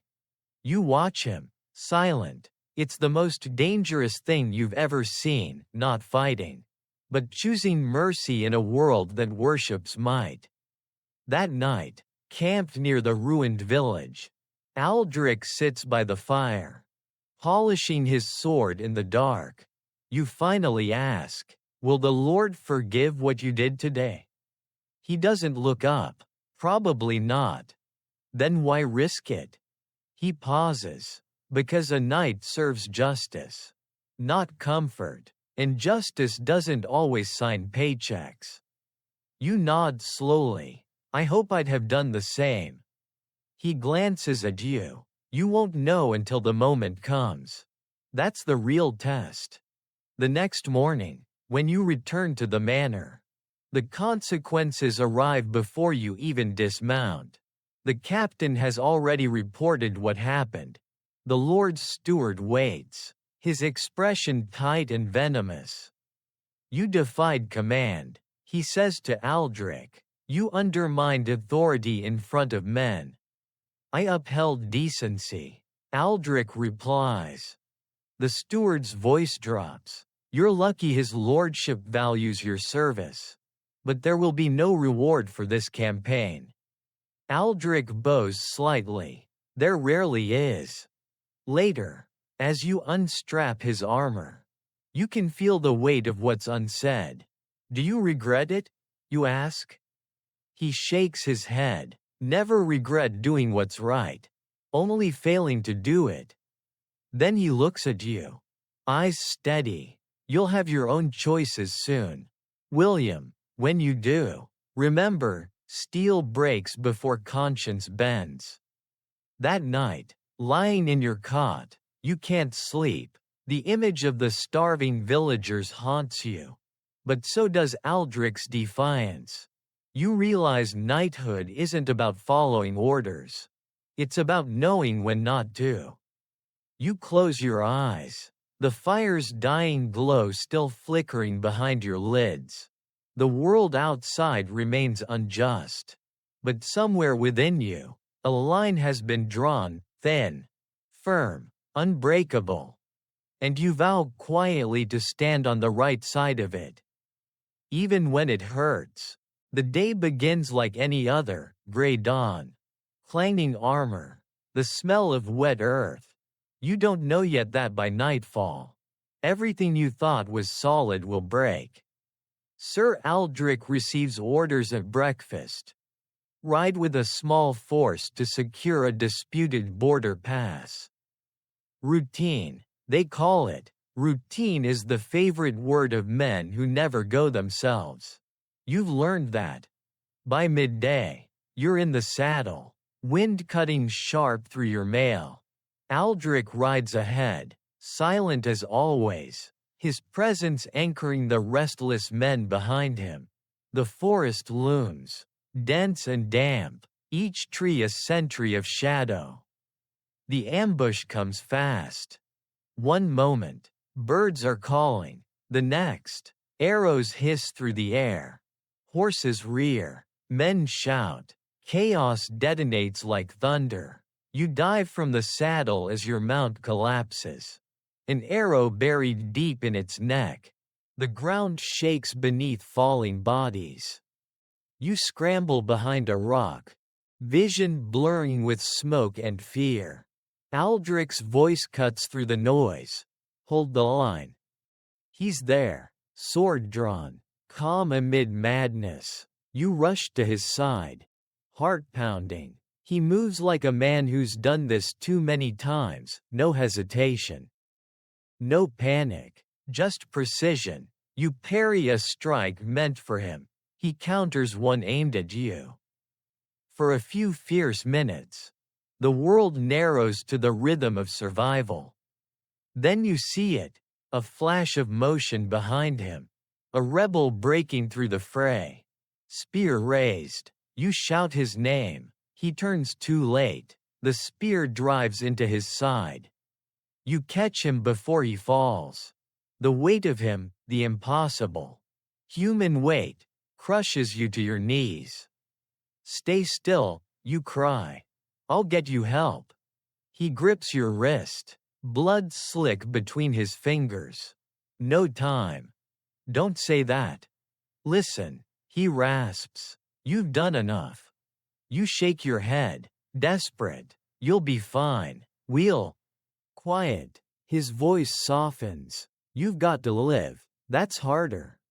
Arrows fall again. You drag him behind a fallen log, shielding him as best you can.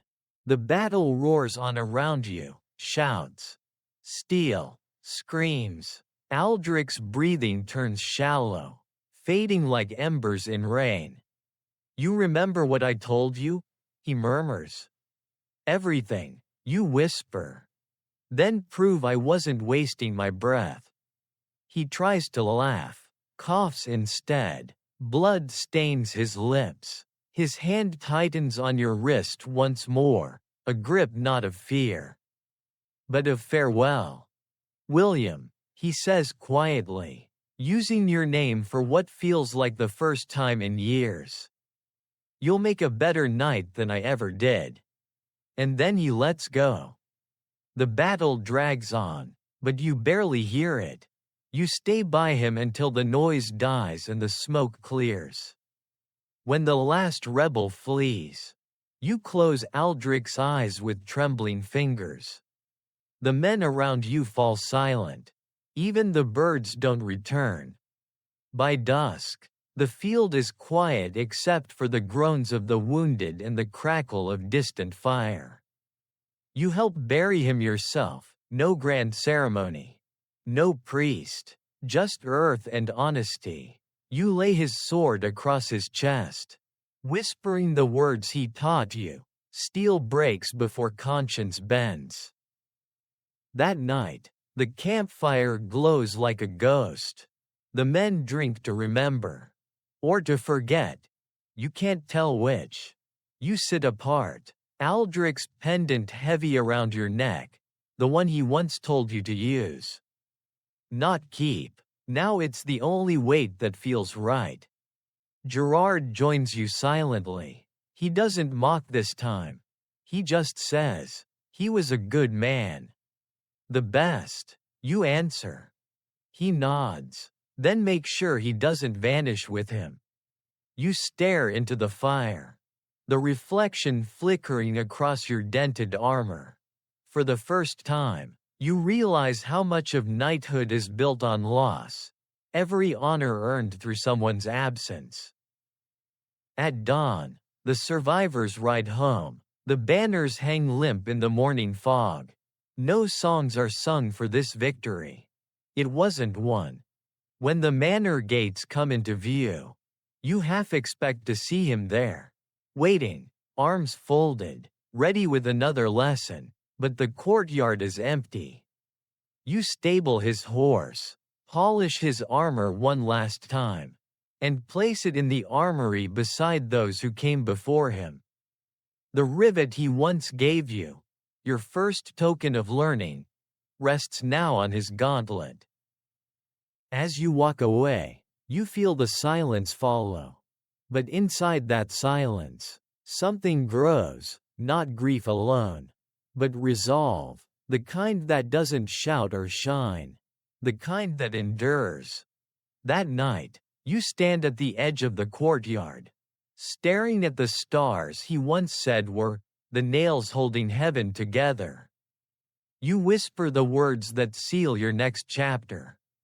I'll carry it from here. And you mean it. The squire who followed is gone. What remains is someone forged, not yet complete, but tempered by the same fire that took his master. The path ahead is lonelier now, but clearer. You will not walk it for glory. You will walk it for him. The chapel is cold when you enter.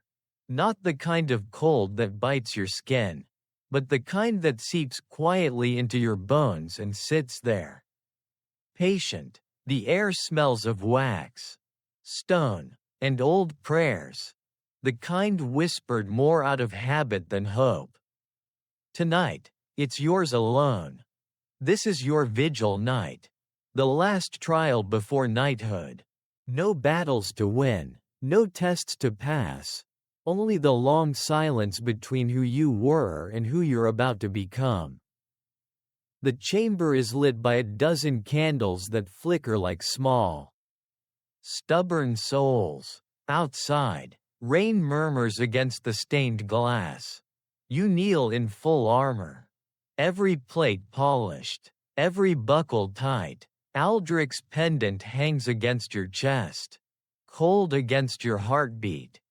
Tradition says you must stay awake till dawn, meditating on your vows. But tradition doesn't tell you how hard that truly is. Your legs ache, your back protests, the armor presses into your ribs like judgment. Yet you stay. Because this night isn't about comfort. It's about remembering. You think of everything that led here, the mud of your village. The first day at the manor. Aldrich's lessons, the screams on the battlefield. The laughter of a girl who saw something in you before you saw it in yourself. All of it gathers in your mind like faces around a dying fire. You whisper, "If you can hear me, sir, I'm still listening." The candles flicker. Maybe it's the draft. Maybe it's something else.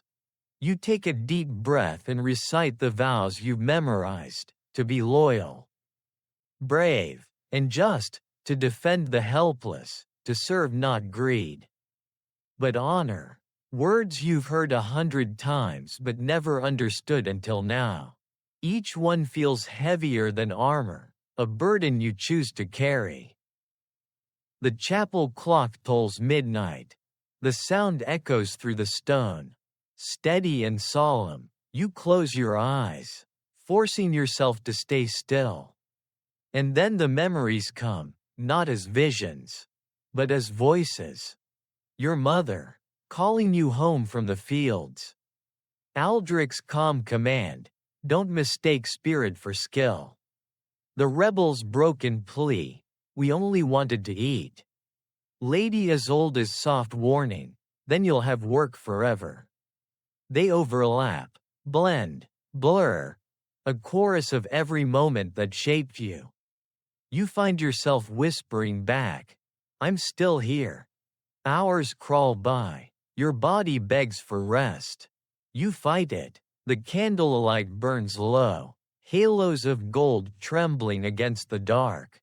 You focus on the flicker, the small, constant flame that refuses to die. It reminds you of Aldrich's words, "Steel breaks before conscience bends." You understand now. When dawn finally seeps through the high windows, it's pale and merciful. The rain has stopped. The first light touches the altar, igniting the gold thread of the cloth. You rise slowly, every joint aching, but your stance steady. You've made it through the night. Alone, but not truly alone. The doors creak open, and the priest enters quietly. He nods, seeing the exhaustion in your face, and the peace beneath it. "Are you ready?" he asks. You glance down at the pendant, at your calloused hands, at the armor that's no longer borrowed. "I think I've been getting ready my whole life," you say. He gestures toward the courtyard. The ceremony waits there, the lords, the knights, the witnesses. You hesitate for one heartbeat longer, taking one last look at the empty pews. The silence feels like approval. As you walk out into the early morning light, you feel the air shift, cool, alive, new. The courtyard is quiet except for the rustle of banners. The world smells of rain and beginnings. Aldrich's absence hangs beside you like a shadow. But it no longer hurts. It steadies you. You take your place before the gathered crowd, knees bending slowly to the stone. The priest raises his hand, and the sun crests the horizon, washing everything in gold. For the first time in your life, you do not feel small. You whisper under your breath, "For you, sir, and for all the rest." Then you close your eyes, and as the sword descends gently onto your shoulder, the light floods your vision, not blinding, not harsh, but soft and certain. When you open them again, the boy is gone, and a knight stands in his place. The blade rests on your shoulder, light as breath, heavy as destiny. The priest's voice rings out, solemn and sure. "In the name of Saint George and all who stood before you. Rise, Sir William." The words strike deeper than steel ever could. For a heartbeat, the world holds still. Then you rise, slow and deliberate, the weight of your armor balanced by something new, the quiet, unmistakable gravity of purpose. Applause ripples through the courtyard. Trumpets sound, doves take flight, and somewhere a squire drops a ceremonial cup out of sheer excitement. You almost laugh, almost cry, but instead, you bow your head. Aldrich should have been here. You feel that truth like a scar. Yet somehow, you also feel he is. Woven into every lesson, every scar, every breath you take beneath the morning sun. The Lord steps forward to offer a formal congratulation, his voice full of pomp and protocol. You thank him, because it's expected, but your eyes wander to the horizon, the world beyond the walls. You've spent half your life trying to reach this moment, and now that it's here, you understand. The ceremony isn't the summit, it's the gate. You are no longer becoming. You are. The feast that follows is a blur. Tables heavy with food, goblets raised in endless toasts. Minstrels singing ballads that twist history into flattery. You sit among men you once served. The title, Sir, attached to your name like a medal you haven't earned yet. It feels strange, uncomfortable, even. Gerard, still a squire, still grinning, claps your shoulder. "So, Sir William," he says, emphasizing the title with mock reverence. "How does it feel to be officially unapproachable?" You smirk. "You've never had trouble approaching me before." "True, but now I have to bow first. And my back's not built for that kind of work." You laugh, genuinely. For a moment, it feels like the old days, mud, bruises, and harmless jests. But beneath the laughter lingers something else. Responsibility. You can't shake it. You don't want to. That evening, as the revelry continues, you step outside. The courtyard glows in twilight. Torches flickering like fireflies. You take off your helmet and let the wind touch your face. It's been years since you stood here as a boy dreaming of knighthood. The same courtyard, the same sky, but you are no longer the same. Your armor creaks softly as you move. It fits now, not perfectly, but truthfully. Every dent tells a story, every scratch, a survival. Footsteps approach. The blacksmith, older now, carrying a goblet of wine. "So," he says, handing it to you, "how's the armor treating you, Sir Knight?" You grin, still heavy. He chuckles. "Good, means it's working." He studies you a moment. You look like him, you know. Aldrich, the way you stand. You glance down. "He taught me how." The blacksmith nods, his eyes kind. "Then he's not gone, is he?" You don't answer, because you can't. Because if you do, your voice might break. When he leaves, you linger by the wall, watching the stars emerge one by one. They look different now, closer somehow, as if they've been waiting for you to notice. In the distance, a rider gallops into the courtyard. The guard calls out. A messenger from a neighboring province. Trouble at the border again. You don't hesitate, even before the Lord's summons reaches you. You're already strapping on your gauntlets. Gerard catches you at the gate. "You just got knighted," he says incredulously. "Can't you enjoy it for one night?" You shake your head, smiling faintly. Knighthood doesn't start when you celebrate. It starts when someone needs help. He stares at you, then laughs. You sound just like him. "I hope so." As you mount your horse, the night air chills your face. You glance once toward the manor, the torches, the laughter, the fleeting peace, and then to the road ahead, where darkness waits like an old friend. The hooves strike the stone. The wind rises. The stars above seem to follow. And though you ride alone, you feel the presence of everyone who brought you here. The boy with the wooden sword. The squire who refused to look away. The master who never stopped believing in decency. You whisper into the wind. "For honor." The world answers in silence. But it's enough. For the first time, you understand what Aldrich meant. That being a knight isn't a destination, it's a daily choice. And tonight, you've chosen again. The road stretches before you. Long and uncertain, you urge your horse forward. The armor singing faintly with every stride. A song of weight and will. Somewhere beyond the hills, dawn waits to be earned. And you ride toward it.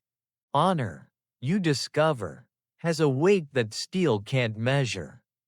It's not just the armor you wear or the sword you carry, it's the quiet pressure that follows you everywhere. The way people look at you now is different. Some with respect, some with expectation, and a few with envy sharp enough to draw blood. You don't feel like a legend. You feel like a man constantly trying to live up to a story others have already written. After the ceremony, life doesn't slow down. The border unrest continues, and you're sent to patrol the very lands where Aldrich fell. Each village you pass still bears the scars of conflict. Burned beams, empty wells, children who flinch at the sound of hooves. You speak gently, dismount when you can, offer food, listen. Sometimes, that's all people need, to see that a knight still listens. Your men notice. You don't act like the others. One soldier says. You shrug. Maybe the others forgot why they started. At night, you sit by the campfire, staring at your reflection in the blade Aldrich once carried. You've had it reforged, not to erase the crack, but to remind you where it was. Strength isn't perfection, it's repair. Still, the doubts come, they always do. One evening, a messenger arrives from the manor. The Lord summons you for counsel, a political dispute. Not a war. You ride back, half relieved to escape the mud, half uneasy about why you were called. The hall feels colder now. Lord de Vere sits at the head of the table, flanked by advisors who whisper like crows. "Sir William," he says, voice smooth as wine gone slightly sour. "We have a problem of loyalty. A merchant has refused to pay taxes. He claims our collectors steal from him." You nod carefully. "Have you investigated, my lord?" He smiles thinly. "That's what you're here for." It doesn't take long to learn the truth. The merchant is right. The collectors have been bleeding the poor dry. And the Lord's men look the other way. When you report this honestly, silence falls. De Vere leans back in his chair. You speak boldly for someone newly sworn. "I speak truth, my lord." "Truth," he says, "is a matter of position. From mine, it looks different." He dismisses you with a wave. But the warning in his eyes is clear. Knights who make trouble for their lords tend not to last long. That night, you walk the battlements alone, the wind tearing through your cloak. You think of Aldrich's defiance, of the peasants he protected, of the cost he paid. Steel breaks before conscience bends. The words echo again, louder now. Days later, the merchant disappears. No one talks about it. No one looks at you directly. You demand answers, but the steward just says, "Some problems solve themselves." You feel something shift inside you, a fracture in the world's polished surface. Honor doesn't shine here, it rusts slowly in the corners, hidden behind politics and pretense. You ride out the next morning without permission, following rumors to a small clearing by the river. You find what you feared, the merchant's body. Half buried, the hands bound. For a long time, you stand there, helmet under your arm, heart heavy. The forest hums softly, indifferent. Then you kneel, you dig, with bare hands, until the dirt gives way and the man rests properly beneath the earth. You whisper the prayer Aldrich taught you, not for victory, but for peace. When you return to the manor, the guards hesitate before opening the gate. They see something in your face, not rage, but resolve. That evening, during supper, Lord de Vere makes a passing joke about disobedient merchants. The hall laughs. You don't. He notices. "Something on your mind, Sir William?" You meet his gaze. Only that men who mock the dead rarely die well. The laughter dies instantly. He studies you, weighing whether to punish you or simply let fear do the work. Finally, he smirks. "Careful, knight. Honor doesn't keep a man warm." You smile faintly. Neither does cowardice. You leave before he can reply. Outside, the night wind hits your face. Sharp and cleansing. You realize that this constant wrestling with conscience, is what knighthood really means. Not banners or songs or tournaments, but the small, stubborn act of staying good in a world that rewards everything else. You look down at your hands, scarred, rough, steady. You still tremble sometimes, but not from fear anymore. From conviction. The armor is heavy, the silence heavier, but you wear them both willingly. Because in the end, honor isn't what others give you. It's what you refuse to give away.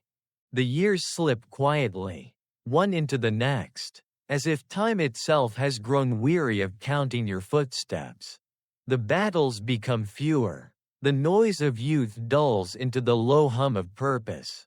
You still ride when duty calls. Still draw your sword when justice demands. But you've learned that most victories are quiet ones, the kind that never earn songs. The armor that once gleamed now carries a map of dents and scratches. Each one a chapter no one will ever read. You keep it polished, not for pride, but for remembrance. It no longer feels like a shell.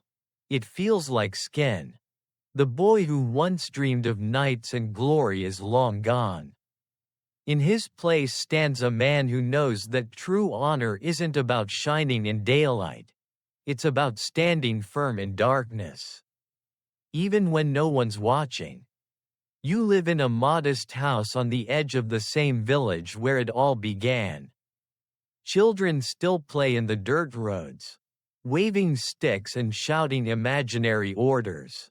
Sometimes, they run past your door and yell, "Sir Knight," as if you were a legend rather than a man with creaking knees and a stubborn cough. You smile every time. Occasionally, you teach them how to hold a wooden sword, how to keep their stance steady. Don't swing for anger. You tell them, swing for understanding. They laugh, not really hearing you yet. But one day they will. You keep Aldrich's pendant on the table beside your bed. It's worn smooth now, edges rounded by years of touch. Some nights you catch yourself speaking to it, quietly, as if you were still listening. Maybe he is. The world keeps turning, louder and faster than it used to.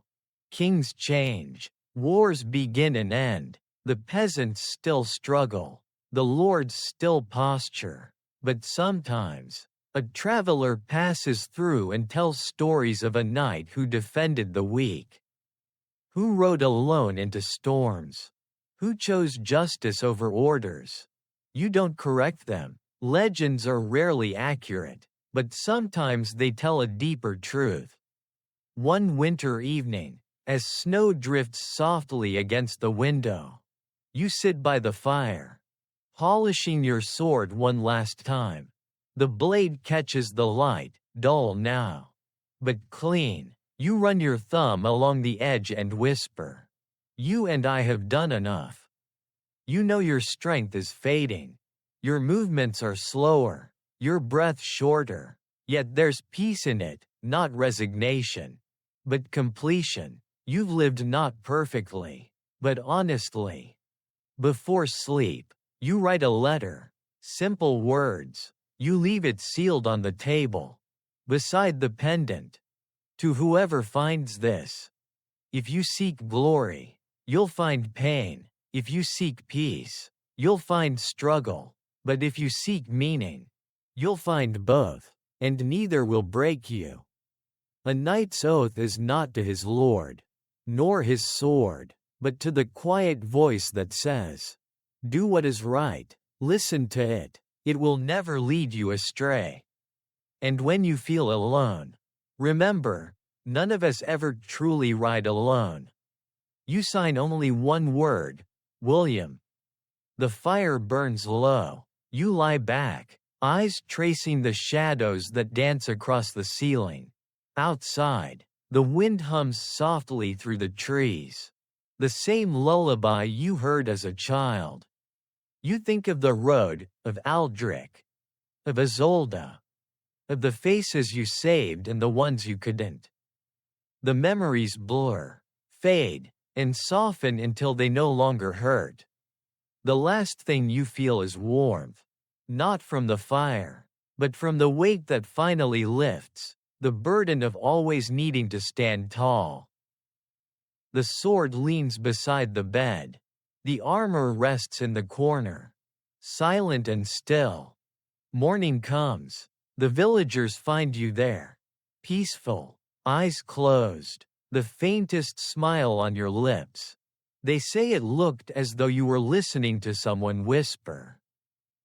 They bury you beneath the oak on the hill overlooking the village. The children visit often, leaving wildflowers and wooden swords carved by their fathers. In time, your story fades into myth, not the kind of myth that shouts, but the kind that lingers quietly in the hearts of those who still believe that decency matters. And when the wind passes through the fields at dusk, it carries a sound like distant hooves, steady, patient, familiar. Some say it's just the wind, others say it's you, still riding. But wherever your spirit goes, the vow remains. To stand, to serve, to be good, even when it hurts. And in that endless, gentle silence, the night finally rests. End of script. Sweet dreams.